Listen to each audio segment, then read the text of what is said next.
understanding that and taking advantage of the fact that he's given us all that we need, we can spend our time in fellowship with him and enjoying our relationship with him as sons of God, and really bringing glory to him by functioning on the earth like Jesus functioned.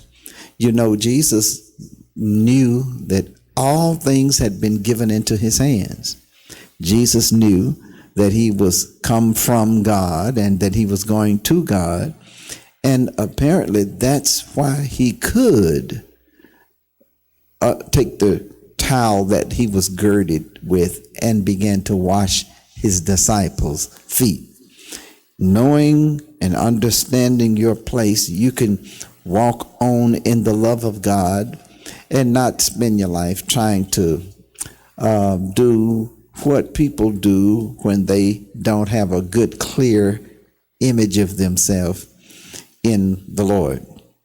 But God has given us all that we need.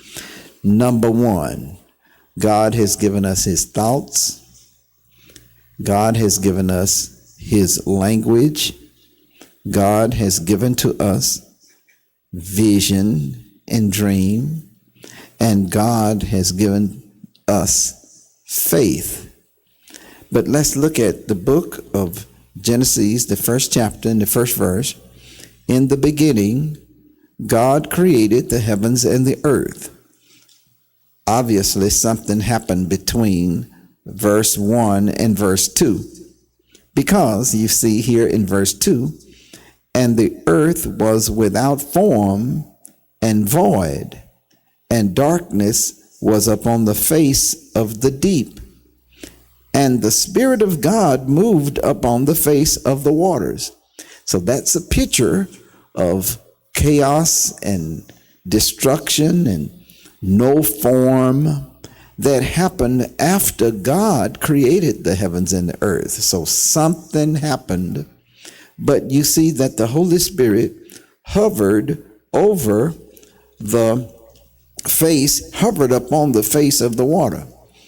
The Holy Spirit is the one who controls and restructures and brings life and form and beautification to situations that are in chaos and bad situation. The Holy Spirit is the one who is on the earth who fixes things. The Holy Spirit hovered over that bad situation that had occurred.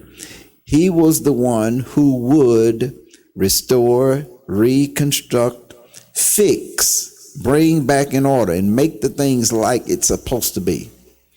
Any part of your life, any part of our life that needs fixing, the Holy Spirit is here on the earth. Now that God let Jesus die on the cross and he paid the price for us to be righteous and back restored, and then Jesus went to hell and God raised him from the dead, and God sent the Holy Spirit back to the earth. But you see, in the beginning, when things were in chaos, the Holy Spirit hovered over the face of the water, because everything was covered with water, and Holy Spirit was there. And what he would do would fix everything back like it's supposed to be fixed, the way that God wanted things to be. He would restore and make that situation that had become really, really bad after God created things like he wanted it. The Holy Spirit is the one who fixes things. He'll fix anything in our lives. We have the Holy Spirit here now.